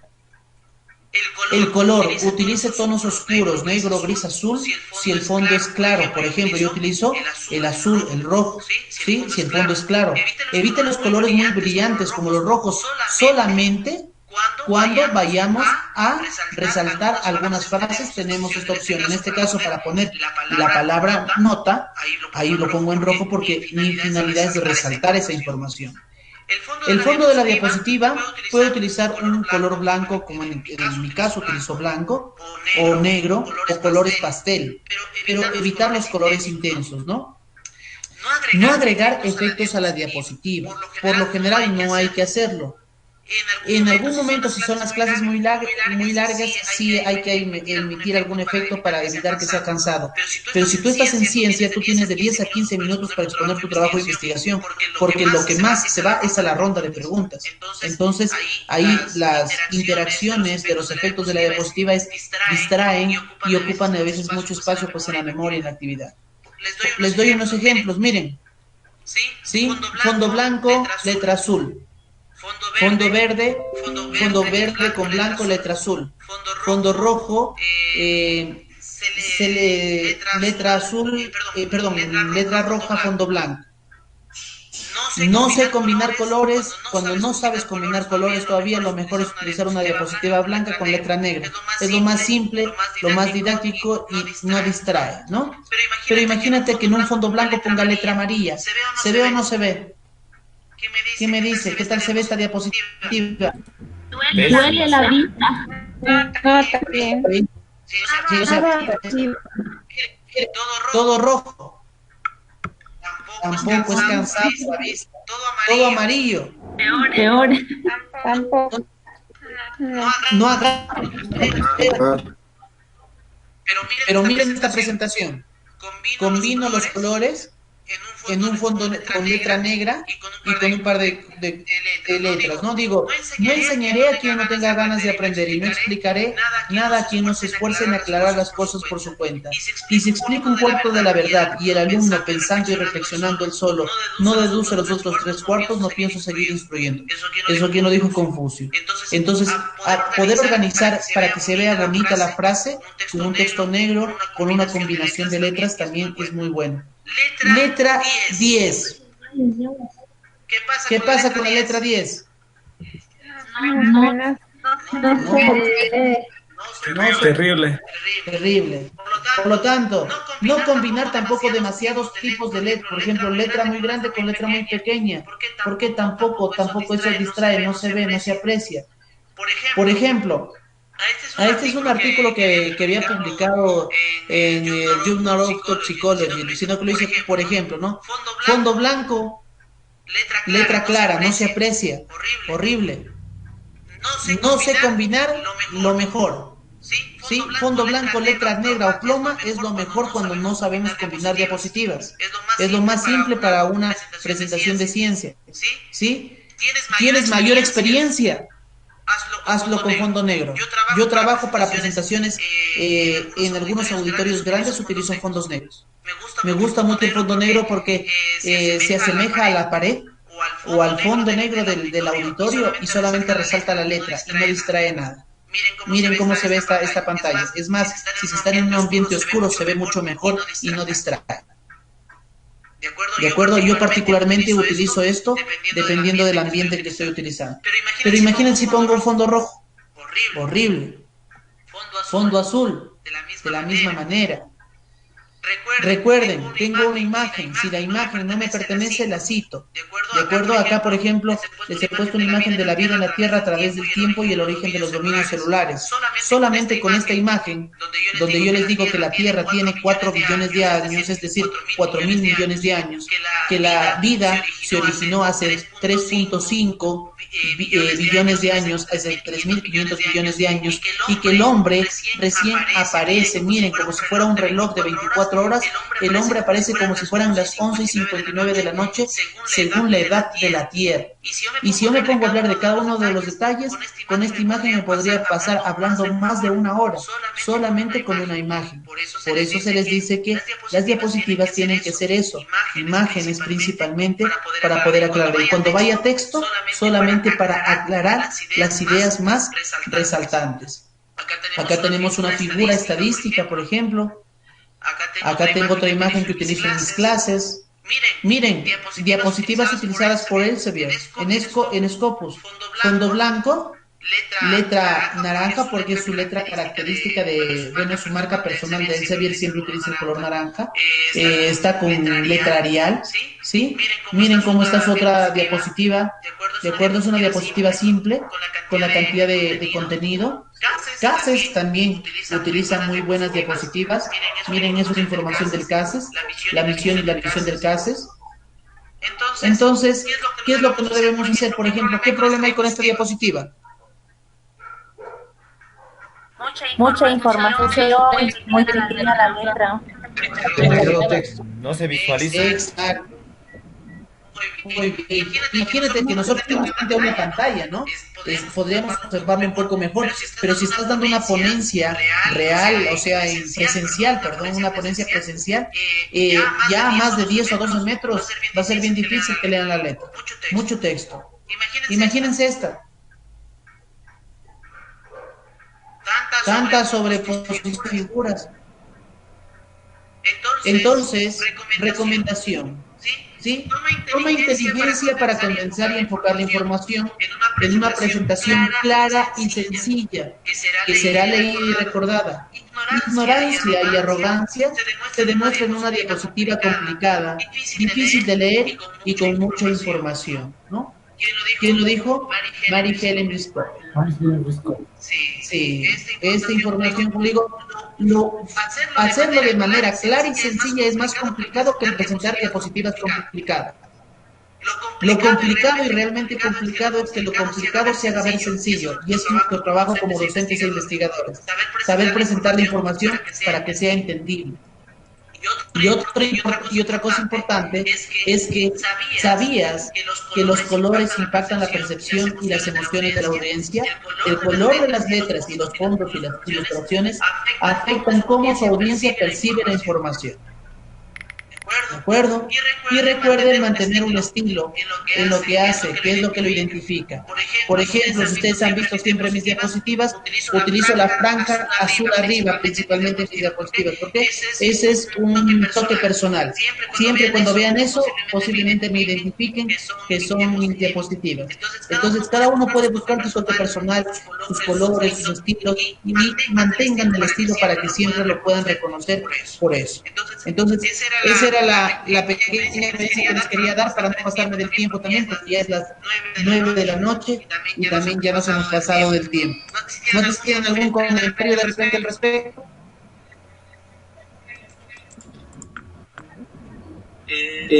Sí, doctor, quería preguntar algo.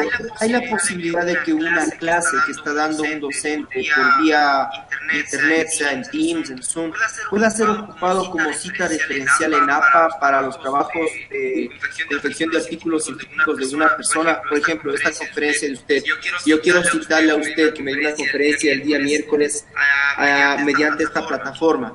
¿Quiero citar en APA? Sí se puede hacer, no solamente en APA, en Vancouver. ¿Cuál es el problema? Te cuento, Dan, que si lo vamos a citar y es un documento interno de la institución y lo tenemos dentro de la institución, todos vamos a saber a quién le pertenece.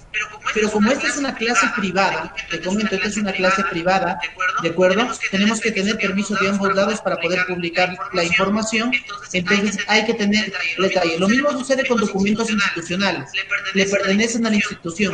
Para un documento interno yo puedo citar esos documentos internos, pero yo no lo puedo hacer pública la información porque la información es sensible a la institución. Entonces, este tipo de conferencias, salvo que sean conferencias abiertas, como digamos un congreso internacional o una conferencia o un webinar, también lo podemos utilizar. Pero dada esa circunstancia, porque es muy probable que esa información se quede grabada en algún lado y lo puedan visualizar. Pero ¿qué pasa si la información se borra? O yo decido, ¿sabe qué? Publico y le quito la información. No se va a poder referenciar. Entonces, sí se puede referenciar por cuestiones internas. Pero para ya publicar o para ponerlo o para referenciarlo dentro de un documento o dentro de un artículo que está escribiendo, les recomiendo buscar otro tipo de información que ya esté publicada y sea pública. Muchísimas gracias. Listo. Edison Santiago, ¿quiere preguntar?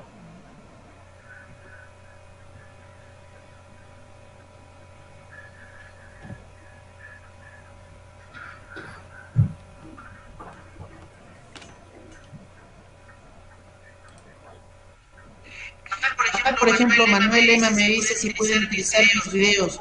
Con mucho gusto, pero siempre y cuando me referencien. No tengo inconveniente que me compartan mis videos.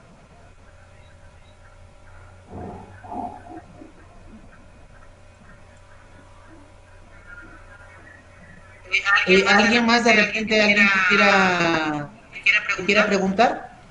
Disculpe, con respecto al material, ¿sí nos va a colgar en la plataforma, por favor? Claro, igual que la semana anterior está en su área de recursos. En su área de recursos didácticos, ahí va a estar todas sus diapositivas. Les voy a incluir también las de presentaciones eficaces, ya que lo tocamos el día de hoy. Sí, por favor, gracias, muy amable. Claro que sí, no se preocupen. Ya, doctor, gracias. Muy bien. Hemos llegado, ya nos hemos pasado, siempre nos pasamos un poco de la hora, pero con gusto, si alguien tiene alguna duda adicional, la puedo resolver, y si es que no, pues nos esperemos a la clase del día lunes con sus máquinas listas para instalar los softwares de procesamiento bibliográfico.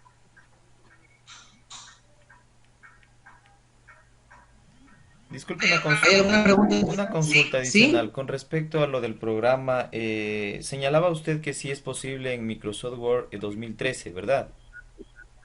Sí es posible instalar en el 2013, en el Word 2013.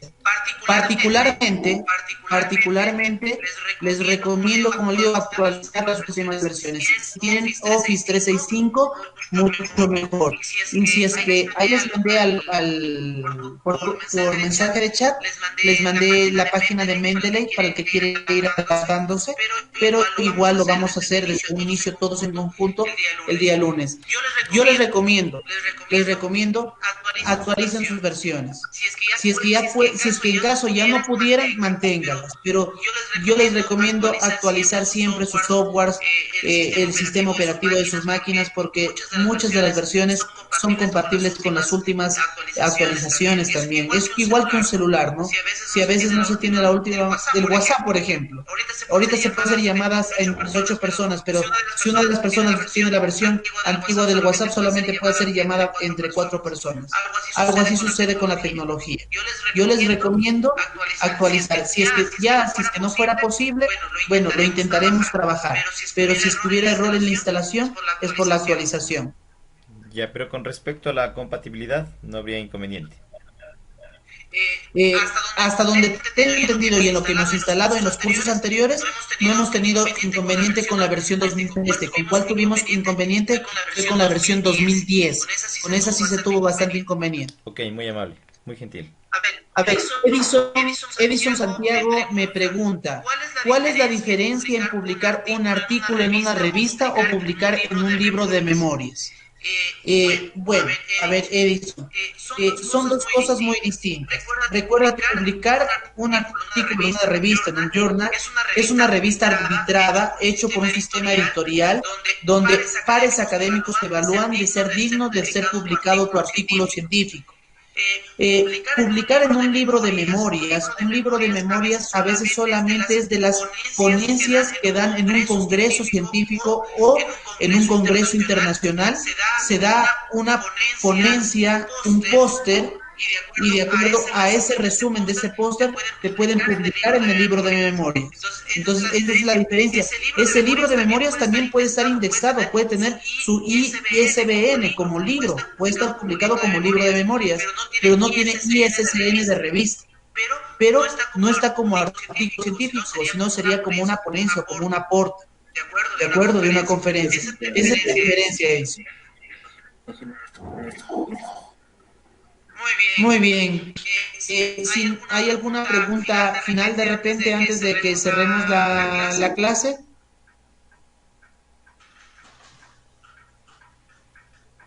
¿No? Entonces espero que, igual que la clase de hoy les haya parecido interesante, espero que les saquen provecho esta información y de acá pues nos vemos el día lunes para continuar con las conferencias. Listo, doctor, muy amable, gracias. Muchas gracias. Gracias, doctor. Gracias, doctor. Gracias, buenas noches. Muchas gracias.